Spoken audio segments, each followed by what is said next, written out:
अस्सलाम वालेकुम नाज़रीन, मैं आपकी होस्ट समरीन फैज़ान। खबर शाया करते हैं लाहौर से। इन्वेस्टिगेशन पुलिस निश्तर कानूनी कार्रवाई, बहनोई पर तशद्दुद करने वाले मुल्ज़मान गिरफ्तार। कानून को हाथ में लेने वाले मुल्ज़मान पुलिस ने धर लिए।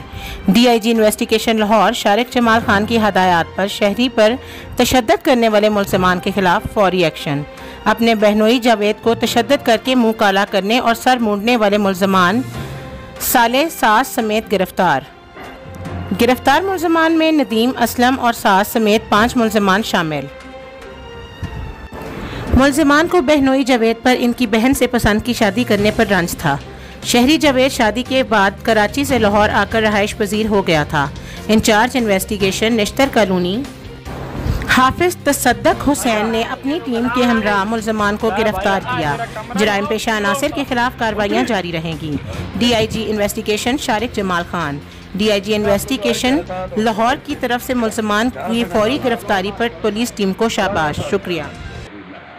जिन्ना दी शेर बजावे उन्होंने लाए टोना करना चाहिए भाई साहब। अस्सलाम वालेकुम, दूल्हा साहब ने भाई साहब